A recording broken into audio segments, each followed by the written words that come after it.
Hi guys, this is Yusuf and you are watching English with Yusuf. दोस्तों, आज है हमारा क्लास पंक्चुएशंस के बारे में। जी हाँ दोस्तों, अब पंक्चुएशन का जो लफ्जी माना है वो है ठहराव यानी कि वक्फा। तो यहाँ पर व्हाट आर पंक्चुएशन, पंक्चुएशन क्या है, पंक्चुएशन ठहराव क्या है, वक्फा क्या चीज़ है, पंक्चुएशन किसे कहते हैं। तो यहाँ पर सबसे पहले मैंने पंक्चुएशन का एक शॉर्ट सी डिफिनेशन लिख रखा है ताकि मैं आपको अच्छी तरह से समझाऊं with the help of this definition that what are punctuations. तो यहाँ पर इसका डिफिनेशन ऑलरेडी मैंने लिख रखा है। Punctuation refers to spacing, traditional signals and some typographical techniques to aid in the comprehension and accurate reading of the written text। Punctuation से मुराद वो वक्फे या फिर रिवायती सिग्नल या फिर कुछ टाइपोग्राफिकल टेक्निक्स जिसकी हेल्प से हम लिखे गए टेक्स्ट को अच्छी तरह से समझ सके, अच्छी तरह से पढ़ सके। जी हाँ दोस्तों,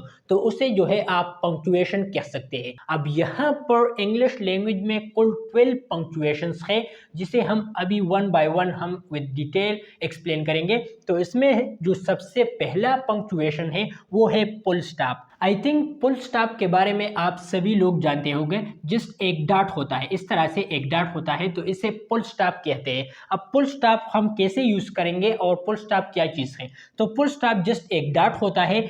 it's used at the end of any sentences. ये किसी भी सेंटेंस के आखिर में हम फुल स्टॉप लगाते हैं, एक डॉट लगाते हैं, तो उस डॉट को हम जो है फुल स्टॉप कहते हैं। सपोज आप एक सेंटेंस लिख रहे हो और वो खत्म हो जाता है तो आप उसके आखिर में, उसके एंड में जस्ट एक डॉट लगाते हो तो उस डॉट को आप फुल स्टॉप कह सकते हैं और ये पंक्चुएशन में आप इसको ऐड कर सकते हैं। ठीक है, अब जो दूसरा पंक्चुएशन है वो है कामा। कामा जस्ट इस तरह से होता है, इस तरह से, जस्ट इसको आप कामा कह सकते हैं। अब कामा हम किस लिए यूज कर सकते हैं, तो यहाँ पर इसका डिफिनेशन मैंने लिख रखा है।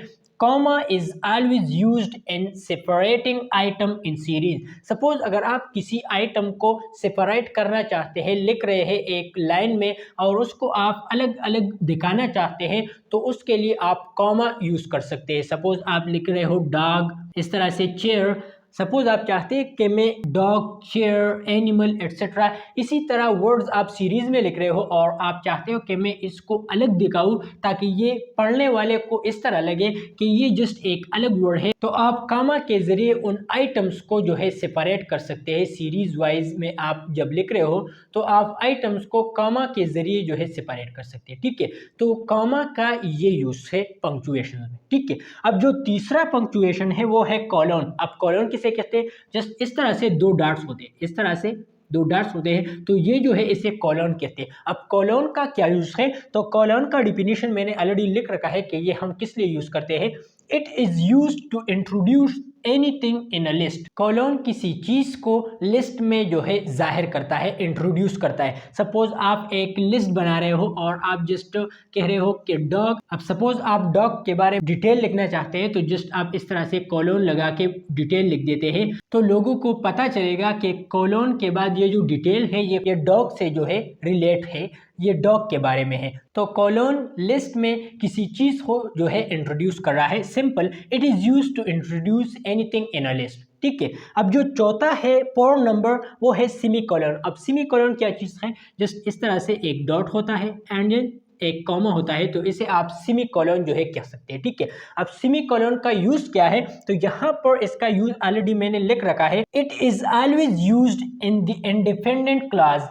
ये जो है इंडिपेंडेंट क्लास के लिए, आजादाना क्लॉज के लिए आप यूज कर सकते हैं। सपोज यहाँ पर आप लिख रहे हो चेयर, तो ये चेयर जो है इसके बाद आप सेमीकोलन लगाते तो ये जस्ट आप एक इंडिपेंडेंट ऑब्जेक्ट के बारे में बात कर रहे हो। इस तरह से डॉग लिखते हो एंड सेमीकोलन लगाते हो तो ये जस्ट एक इंडिपेंडेंट क्लास है, एक आजादाना क्लास है जिसके बारे में आप बात कर रहे हैं। तो जब भी आप किसी आजादाना इंडिपेंडेंट क्लास के बारे में बात कर रहे हैं तो आपको उसके बाद सेमीकोलन लगाने पड़ेगा, तो इसका मतलब ये एक इंडिपेंडेंट क्लास है। ठीक है, तो इसे भी आप पंक्चुएशंस में जो है ऐड कर सकते हैं, इसे भी पंक्चुएशंस आप कह सकते हैं। ठीक है, अब जो 5 नंबर है वो है question mark. I think question mark के बारे में आपको जरूर पता होगा कि what is a question mark and how we use question mark and what is the use of question mark. ठीक है, लेकिन फिर भी मैं आपको एक्सप्लेन कर रहा हूं to show that it is a question. Suppose अगर आप किसी क्वेश्चन को जाहिर करना चाहते हैं, सपोज अगर आप पढ़ने वाले को ये दिखाना चाहते हो कि ये एक क्वेश्चन है,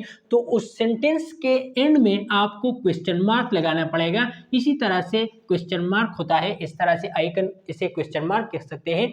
तो पढ़ने वाले को पता होगा कि ये एक क्वेश्चन है। ठीक है, सपोज आप एक सेंटेंस लिख रहे हो, just how are you, how are you, और उसके एंड में आप क्वेश्चन मार्क लगाते हो, तो जब ये कोई पढ़ता है तो पढ़ने वाले को ये लगेगा कि इट इज अ क्वेश्चन, क्योंकि आपने उसके एंड में क्वेश्चन मार्क लगाया है। तो क्वेश्चन मार्क, जब भी कोई क्वेश्चन आप लिखते हो तो उसके आखिर में क्वेश्चन मार्क लगाया करो, तो पढ़ने वाले को पता चलेगा कि ये एक क्वेश्चन है, इसमें क्वेश्चन पूछा गया है। ठीक है, तो क्वेश्चन मार्क जो है आप क्वेश्चन के लिए जो है यूज कर सकते हैं। ठीक है, अब जो 6 नंबर है वो है एक्सक्लेमेशन मार्क। जैसे कि मैंने आपको इससे पहले वाली क्लास में बताया था, अगर आप में से किसी ने देखी हो तो मैंने कहा था कि एक्सक्लेमेशन मार्क हम तब यूज करते हैं जब हम खुशी जाहिर करते हैं या फिर कोई गम जाहिर करते हैं। सपोज मैंने आपको एक एग्जांपल दिया था, अगर आपको याद है, कि hurrah we won the match, तो ये जो हुर्रा वर्ड है, खुशी के नारे के लिए हम हुर्रा वर्ड यूज करते हैं। तो आप एक नारा लगाते हो खुशी से, तो उसके बाद आपको एक्सक्लेमेशन मार्क लगाना पड़ेगा, क्योंकि इससे पहले ये जो वर्ड है ये एक्सक्लेमेशन वर्ड है। एक्चुअली एक्सक्लेमेशन वर्ड का जो लफ्जी माना है वो है नारा। ठीक है, तो एक्सक्लेमेशन के लिए आप इसको जो है एक्सक्लेमेशन मार्क यूज कर सकते हैं। इस तरह से एक्सक्लेमेशन मार्क होता है, अगर आपको यहाँ पर दिखाई दे रहा है। ठीक है, तो एक्सक्लेमेशन मार्क, यहाँ पर मैंने इसका डिफिनेशन लिख रखा है, always used after an exclamation, और यहाँ पर मैंने इसका माना भी लिख रखा है, नारा शोरगुल। ठीक है, अब जो 7 नंबर है वो है स्लैश। स्लैश इस तरह से होते हैं, जस्ट लुक एट हियर, इस तरह से स्लैश होता है। मैं जस्ट इसको इनसर्कल कर देता हूँ, इसे आप स्लैश कह सकते हैं। अब स्लैश को हम किस मकसद के लिए यूज कर सकते हैं और स्लैश का क्या यूज है, तो यहाँ पर इसका डिफिनेशन मैंने ऑलरेडी लिख रखा है, to separate numbers and letters etcetera. Numbers और लेटर्स को सेपरेट दिखाने के लिए हम स्लैश यूज कर सकते हैं। सपोज यहाँ पर आप एक जो है नंबर लिख देते हो 571 एंड स्लैश लगाते हो और इसके बाद लिखते हो कराची, इस तरह से, तो ये नंबर्स और कराची के बीच में आपने ये स्लैश लगा दिया, तो ये स्लैश इन नंबर्स और इन लेटर्स के दरमियान जो है फर्क को जाहिर करता है, और ये स्लैश नंबर और कराची को अलग अलग दिखा रहा है। तो ये आप to show separate between numbers and letter, ये किसी नंबर्स और लेटर्स के दरमियान सेपरेशन के लिए आप स्लैश को यूज कर सकते हैं। ठीक है, अब जो 8 नंबर है वो है एपिस्ट्रोफी।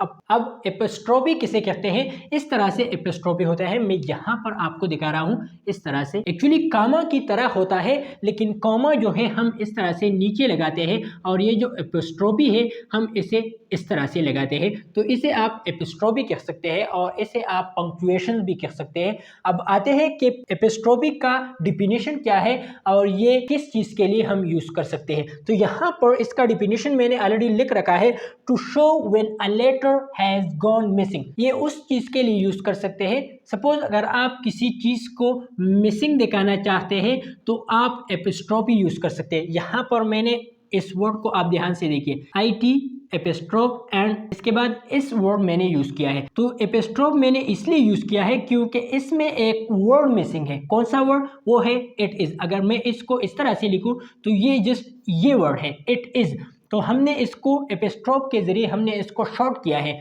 इट्स, मैंने इसको यूज किया है, एपिस्ट्रोफ लगाया है। जब भी आप किसी वर्ड में कहीं पर एपिस्ट्रोफ आपको दिखाई दे तो इट्स मीन कि यहाँ पर कोई वर्ड मिसिंग है और एपिस्ट्रोफ ने इसको जो है शॉर्ट बनाया है। तो एपिस्ट्रोफ जो है किसी वर्ड को शॉर्ट बनाने के लिए भी आप यूज कर सकते हैं, या फिर जब आप किसी वर्ड में किसी एक वर्ड को मिसिंग बनाना चाहते हैं तो आप एपिस्ट्रोफ जो है यूज कर सकते हैं। तो एपिस्ट्रोफ का जो डिफिनेशन है, to show when a letter has gone missing, जब एक लेटर मिसिंग होता है तो ये शो करता है कि यहाँ पर ये वर्ड जो है मिसिंग है। जैसे कि मैंने आपको यहाँ पर इट्स का एग्जांपल आपको दे दिया। अब ये जो इट्स वर्ड है इसमें आई मिसिंग है, तो ये एपिस्ट्रोफ हमें ये दिखा रहा है कि यहाँ पर एक वर्ड मिसिंग है। तो एपिस्ट्रोफ आप जो है इसके लिए यूज कर सकते हैं और इसे जो है पंक्चुएशंस कह सकते हैं। ठीक है, अब यहाँ पर ये जो 9 नंबर है वो है एट साइन, इस तरह से होता है एट साइन। एक्चुअली ए होता है एंड इस तरह से एक इनसर्कल होता है। कभी कभार इसे एट द रेट भी कह सकते हैं आप, या फिर एट साइन भी आप इसे कह सकते हैं।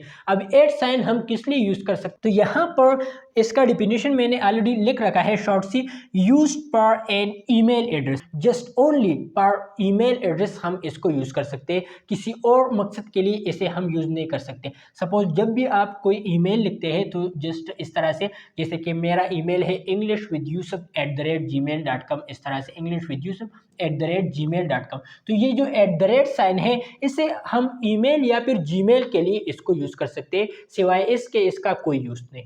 ठीक है, तो ये भी पंक्चुएशन में आप ऐड कर सकते हैं और इसका इस्तेमाल जो है आप जस्ट ईमेल एंड जीमेल में कर सकते हैं। ठीक है, अब जो 10 नंबर है वो है एलिप्सिस मार्क। अब एलिप्सिस मार्क क्या चीज़ है, एलिप्सिस मार्क को हम पहचानेंगे कैसे और एलिप्सिस मार्क का क्या यूज है। तो इसे आप एलिप्सिस मार्क कह सकते हैं। यहाँ पर सपोज में इसे आप जो है, ये जो एक्चुअली 3 डॉट्स होते हैं, इस तरह से मैं इसको इंसर्कल कर देता हूँ, ये जो 3 डॉट्स होते हैं इसे आप एलिप्सिस मार्क इसे इंग्लिश में कहते हैं, ये आपको ध्यान में रखना है। अब एलिप्सिस मार्क का क्या यूज है, इसे हम किस मकसद के लिए यूज कर सकते हैं, तो इसका डिफिनेशन मैंने ऑलरेडी लिख रखा है, आई थिंक आपको दिखाई दे रहा होगा। ठीक है, तो यहाँ पर इसका डिफिनेशन मैंने लिख रखा है, यूज्ड फॉर वन और more words that lift out intentionally. ये जो एलिप्सिस मार्क है ये हम एक या फिर एक से ज्यादा वर्ड्स जो कि इंटेंशनली मतलब जानबूझ के आपने छोड़े हो तो उसके लिए आप यूज कर सकते। सपोज यहाँ पर मैं आपको एक एग्जांपल दे रहा हूँ, एटसेट्रा,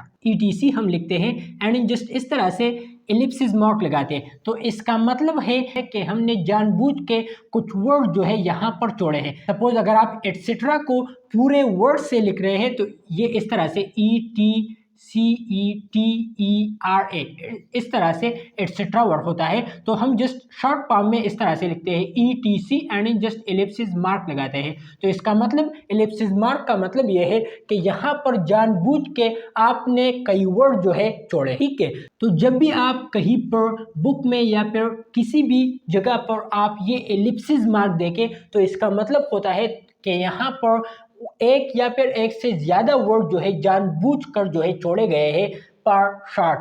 ठीक है, तो एलिप्सिस मार्क जो है हम इसलिए यूज कर सकते हैं, सपोज अगर आप किसी वर्ड को शॉर्ट लिखना चाहते हो तो आप जस्ट उस वर्ड का पहले 2-3 अल्फाज लिख के इसके बाद एलिप्स मार्क लगाते हो, तो इसका मतलब कि यहाँ पर जानबूझ के जो है कुछ वर्ड जो है मिसिंग है, कुछ वर्ड जो है छोड़े गए हैं। ठीक है, तो ये था एलिप्सिस मार्क का यूज। ठीक है, और इसे जो है हम पंक्चुएशन कह सकते हैं। ठीक है, अब जो है 11 नंबर, अब 11 नंबर में है राउंड ब्रैकेट्स। अब राउंड ब्रैकेट्स किसे कहते हैं, यहाँ पर मैं आपको बना भी देता हूँ, इसे कहते हैं राउंड ब्रैकेट। इस तरह से होते हैं, इस तरह से मैं इसको इनसर्कल कर देता हूँ, इसे आप जो है राउंड ब्रैकेट्स कह सकते हैं। अब राउंड ब्रैकेट्स का क्या यूज, तो यहाँ पर इसका डिफिनेशन मैंने लिख रखा है, to add extra information to a sentence. Suppose अगर आप किसी सेंटेंस के बारे में, आप किसी वर्ड के बारे में, आप किसी नाउन के बारे में कुछ एक्स्ट्रा इंफॉर्मेशन जो है ऐड करना चाहते हैं तो आप राउंड ब्रैकेट्स के अंदर उस इंफॉर्मेशन को लिख सकते हैं। सपोज आप यहाँ पर जो है अली लिख देते हो और इसके बाद राउंड ब्रैकेट्स लगा के कहते हो कि द पाउंडर, सपोज ये जस्ट मैं आपको एक एग्जांपल देता हूँ, the pounder of English language, just इस तरह से, ये जस्ट एक एग्जांपल है। ठीक है, तो यहाँ पर आपने अली के बारे में कुछ एक्स्ट्रा इंफॉर्मेशन इस राउंड ब्रैकेट्स के अंदर जो है लिखा है। तो राउंड ब्रैकेट, सपोज अगर आप किसी सेंटेंस के बारे में, किसी शख्स के बारे में, किसी ऑब्जेक्ट के बारे में एक्स्ट्रा इंफॉर्मेशन लिखना चाहते हो तो आप जो है राउंड ब्रैकेट्स के अंदर उस एक्स्ट्रा इंफॉर्मेशन को जो है लिख सकते हो। ठीक है, तो सपोज अगर आप किसी सेंटेंस के बारे में कुछ एक्स्ट्रा इंफॉर्मेशन लिखना चाहते हो तो आप राउंड ब्रैकेट का इस्तेमाल जो है कर सकते हैं। ठीक है, तो राउंड ब्रैकेट जो है हम इस मकसद के लिए यूज कर सकते हैं। ठीक है, अब हमारा जो लास्ट पंक्चुएशन है 12 नंबर, वो है कोटेशन मार्क। अब कोटेशन मार्क किसे कहते हैं, इसे आप जो है कोटेशन मार्क कह सकते हैं, इस तरह से होते हैं, इस तरह से, इसे आप कोटेशन मार्क कह सकते हैं। अब कोटेशन मार्क का क्या यूज है, इसे हम किस मकसद के लिए यूज कर सकते हैं, तो यहाँ पर इसका डिफिनेशन मैंने लिख रखा है, to indicate a praise to show that somebody else has written or said it।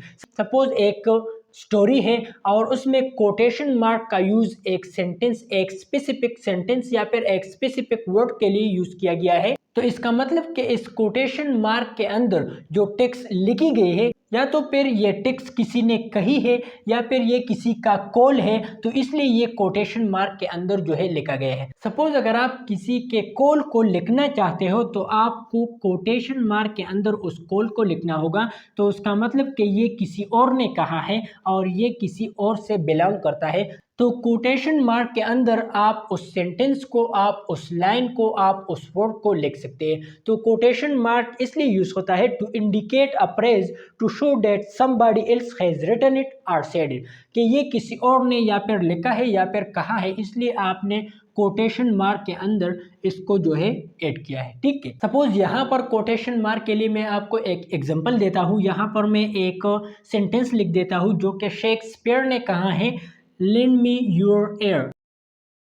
Suppose यहाँ पर मैंने शेक्सपियर का एक कोल लिखा है, एक सेंटेंस लिखा है, lend me your air. Suppose अगर मैं इसको कहीं बुक वगैरह में लिख रहा हूँ तो मुझे इसको कोटेशन मार्क के अंदर लिखना होगा, क्योंकि ये जो कोल है ये शेक्सपियर ने कहा है या फिर शेक्सपियर ने लिखा है, तो मैंने इसको इसलिए कोटेशन मार्क के अंदर लिखा है क्योंकि ये किसी का कॉल है, किसी का लिखा गया है। ठीक है, तो सपोज अगर आप किसी के कॉल को या फिर किसी के लिखे गए टेक्स्ट को शो करना चाहते हो, लिखना चाहते हो, तो उसको आपको कोटेशन मार्क के अंदर जो है लिखना होगा। पढ़ने वाले को पता लगेगा कि ये किसी का कॉल है, इसलिए इसने कोटेशन मार्क के अंदर जो है लिख रखा है। तो गाइस ये था एक छोटा सा वीडियो जिसके अंदर मैंने आपको पंक्चुएशंस का डिफिनेशन, पंक्चुएशन को विद एग्जांपल, विद डिटेल समझा दिया कि पंक्चुएशन होता क्या है और इंग्लिश लैंग्वेज में कुल कितने पंक्चुएशंस होते हैं, ये सारा कुछ विद डिटेल, विद एग्जांपल समझा दिया। अगर फिर भी आपके मन में कोई भी क्वेश्चन हो तो आप हमें नीचे कमेंट बॉक्स में भी पूछ सकते हैं, या फिर यहाँ स्क्रीन पर मेरा आपको व्हाट्सअप नंबर दिखाई दे रहा होगा, आप हमें व्हाट्सएप पर डायरेक्ट चैट भी कर सकते हैं। एंड द मोस्ट इंपॉर्टेंट, अगर आप हमारे चैनल को पहली बार विजिट कर रहे हैं तो हमारे चैनल को सब्सक्राइब करना ना भूलें, क्योंकि ऐसी इंटरेस्टिंग वीडियोस मैं अपलोड करता रहता हूं। आज के लिए बस इतना ही। See you in the next video. Good bye.